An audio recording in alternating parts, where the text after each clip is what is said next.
कि मौलिक कर्तव्य भारत के संविधान में शामिल किए गए। हम सभी जानते हैं कि मूल संविधान जो 26 जनवरी 1950 को पूरी तरह से लागू हुआ, उसमें मौलिक कर्तव्य का पार्ट नहीं था। लेकिन सिर्फ नागरिक हो जाने से तो सब कुछ नहीं मिल जाता ना। तो संविधान ने कहा कि हम तुमको पार्ट 3 में मौलिक अधिकार दे देते हैं जिसको कोई नहीं छीन सकता, तुम्हारी अपनी सरकार नहीं छीन पाएगी।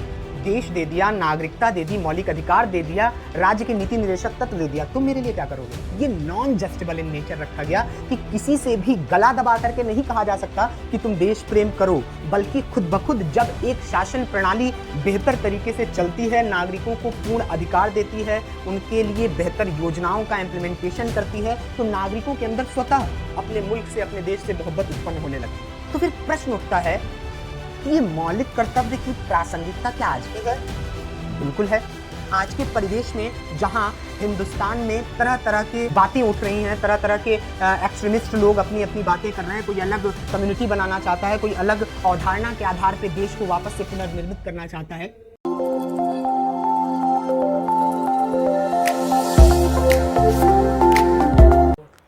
स्वागत है आप सभी का एग्ज़ाम 30 के प्लेटफॉर्म पे।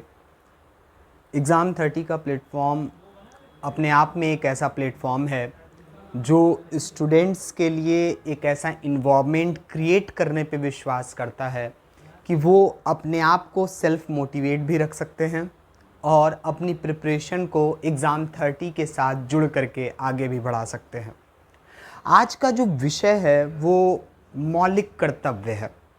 संविधान का ये महत्वपूर्ण पाठ मौलिक कर्तव्य अपने आप में एक व्यापक अवधारणा लिए हुए है।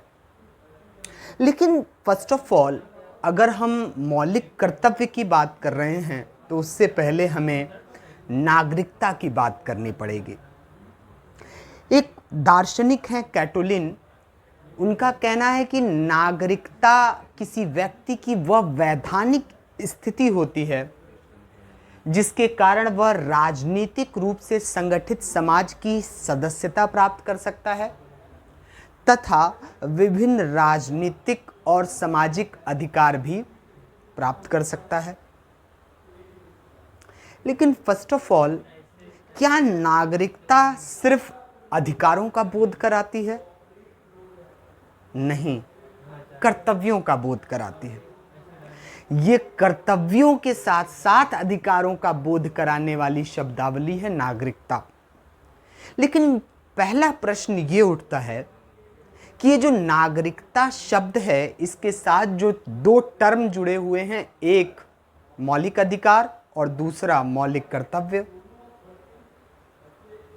ये कर्तव्य की आवश्यकता क्यों पड़ी? ये कर्तव्य परायणता की अवधारणा उत्पन्न कैसे होती है? क्या ये पश्चिमी अवधारणा है या भारतीय अवधारणा है?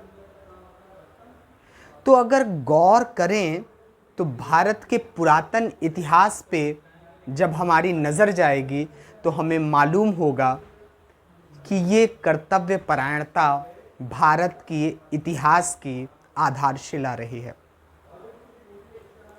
रामायण और गीता के जब विशेष अंशों को हम देखते हैं तो खुद पाते हैं कि भगवान श्री कृष्ण कहते हैं कि तुम फल की चिंता किए बिना कर्तव्यों की ओर उन्मुख हो जाओ। वहीं महात्मा गांधी का कहना है अधिकारों को प्राप्त करने से पहले कर्तव्य परायणता पे ध्यान देना चाहिए। अगर हम कर्तव्यों का अंशतः पालन करने लगे तो खुद ब खुद अधिकार हमें मिलने लगेंगे। तो फिर ये मौलिक कर्तव्य की आवश्यकता भारत को क्यों पड़ी? ऐसी क्या आवश्यकता थी कि मौलिक कर्तव्य भारत के संविधान में शामिल किए गए? हम सभी जानते हैं कि मूल संविधान जो 26 जनवरी 1950 को पूरी तरह से लागू हुआ, उसमें मौलिक कर्तव्य का पार्ट नहीं था। तो फिर 1975 और 76 आते आते मौलिक कर्तव्य की आवश्यकता क्यों पड़ने लगी? हुआ ये कि पूरे देश में 1975 में आपातकाल लगा हुआ था। राजनीतिक विरोध हो रहे थे, सार्वजनिक जनता के द्वारा विरोध हो रहे थे और उसमें कई सारी सार्वजनिक संपत्तियों को तोड़ा जा रहा था, जलाया जा रहा था।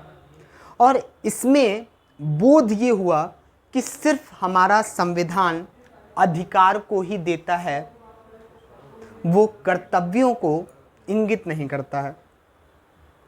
लेकिन कई बार स्टूडेंट का सोचना होता है कि कर्तव्य शामिल ही क्यों किया गया, जरूरत ही क्यों पड़ी कर्तव्य की। तो मैं एक एग्जाम्पल से आपको समझाना चाहता हूं। आप अपने परिवार के सदस्य हैं, ये तो आप मानते हैं, लेकिन क्या आप अपने परिवार के सदस्य हैं तो सिर्फ आपके पास अधिकार ही हैं कि मैं बेटा हूं, मैं बेटी हूं, मुझे संपत्ति में ये अधिकार चाहिए, मुझे पढ़ने पढ़ाने में ये अधिकार चाहिए? क्या आपका परिवार के प्रति कर्तव्य आपने नहीं देखा? तो आपको मालूम चलेगा कि आप इतनी ज़्यादा अपने परिवार से जो जुड़ाव रखते हैं वो कहीं ना कहीं कर्तव्यों को भी इंगित करता है। आप बताएं, क्या आपके परिवार में ये नहीं कहा गया होगा कि आपको 10 बजे रात्रि से पहले घर में आ जाना है? क्या आपको नहीं कहा गया होगा कि कुछ लोग ऐसे हैं हमारे परिवार के विरोध में रहते हैं, तो उनका समर्थन नहीं करना है, यह आपका कर्तव्य होगा? आपको अपने माता पिता की भी बातों को सुनना होगा, उनके दिए गए निर्देशों का पालन करना होगा, यह आपका कर्तव्य नहीं बताया जाता है। तब आप फील कर पाते हैं कि आप घर के सदस्य हैं। उसी प्रकार संविधान को कैसे फील हो, इस देश को, भारतवर्ष को कैसे फील होना चाहिए कि हाँ, मैंने जिन नागरिकों को अधिकार दिया है वो कर्तव्यों का पालन करेंगे कि नहीं करेंगे। भारत के संविधान के भाग 1 में उसने हमें इस मुल्क का नाम दिया, राज्य क्षेत्र दिया, दूसरे पार्ट में नागरिकता दे दी, तीसरे पार्ट में मौलिक अधिकार सौंप दिए जो कि जस्टिबल इन नेचर हैं। उसके उल्लंघन होने पे आर्टिकल 32 के तहत हम सुप्रीम कोर्ट जा सकते हैं। और पार्ट 4 में directive principle of state policy दे दी गई। अब ये तो वही हुआ ना कि दो लोग आपस में हैं, एक दूसरे से लगाव रखते हैं, एक ने दूसरे से कहा कि मुझे आपसे मोहब्बत है, आप मेरे लिए क्या कर सकते हैं? तो कहा तुम जिस ज्योग्राफिकल कंडीशन में रहते हो मैं उसको एक सीमाबद्ध कर देता हूं और उसका नाम दे देता हूं भारतवर्ष। तो कहा इससे काम नहीं चलेगा कि सिर्फ देश का जहां मैं रह रहा हूं उसका नाम आपने दे दिया, कुछ और करिए मेरे लिए। तो उसने कहा ठीक है, हम तुमको इस देश का नागरिक बनाते हैं। कहा नागरिकता अच्छी बात है, मुझे भी अच्छा लगा कि आपने मुझे नागरिक बना दिया, लेकिन सिर्फ नागरिक हो जाने से तो सब कुछ नहीं मिल जाता ना। तो संविधान ने कहा कि हम तुमको पार्ट 3 में मौलिक अधिकार दे देते हैं जिसको कोई नहीं छीन सकता, तुम्हारी अपनी सरकार नहीं छीन पाएगी। कहा ये तो आपने आश्वस्त कर दिया कि ये अधिकार मुझसे कोई छीन नहीं पाएगा, लेकिन क्या सिर्फ इतने ही अधिकार मेरे पास रहने चाहिए, कोई दूसरे अधिकार मुझे भविष्य में नहीं मिलने चाहिए? कहा तुम्हारा कहना ठीक है, मैं तुम्हें पार्ट 4 में कुछ ऐसे अधिकार देता हूं जो भविष्य में यह देश और इस देश पे शासन करने वाली सरकार अपनी क्षमताओं और संसाधनों के हिसाब से तुम्हें कानून बना के अलग से अधिकार देगी। तो हमने देखा राज्य के नीति निर्देशक तत्व में ऐसे अंश मिलते हैं। फिर संविधान ने हमसे सवाल किया कि मैंने इतनी सारी चीजें तुम्हारे लिए कर दी, देश दे दिया, नागरिकता दे दी, मौलिक अधिकार दे दिया, राज्य के नीति निर्देशक तत्व दे दिया, तुम मेरे लिए क्या करोगे? वही बात हुई कि हमने आपके लिए इतना किया तो आप बदले में क्या मेरे लिए करेंगे? एक बहुत बड़ा दार्शनिक कहता है कि ये मत सोचो कि देश ने तुम्हारे लिए क्या किया, बल्कि तुम ये सोचो कि तुमने देश के लिए क्या किया। वही एग्जाम्पल है मौलिक कर्तव्य का, जो ये एहसास दिलाता है कि हमें अपने देश के लिए क्या करना चाहिए।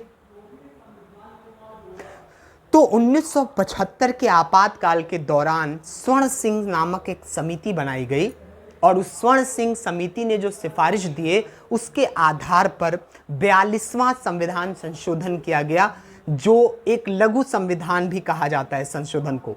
अगली किसी क्लास में 42वें संविधान संशोधन पे संपूर्ण बात की जाएगी। अभी बात करते हैं मौलिक कर्तव्यों की।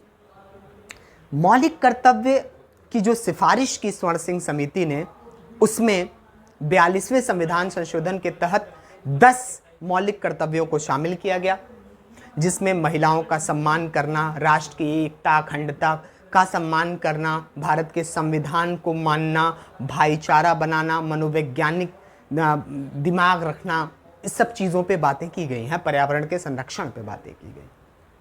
लेकिन इसमें 11 नंबर का मौलिक कर्तव्य 86वें संविधान संशोधन के तहत शामिल किया गया। 6 से 14 वर्ष के बच्चों को पढ़ाने का कर्तव्य होगा माता पिता का। तो इनको जस्टिबल रखा गया या नॉन जस्टिबल इन नेचर रखा गया?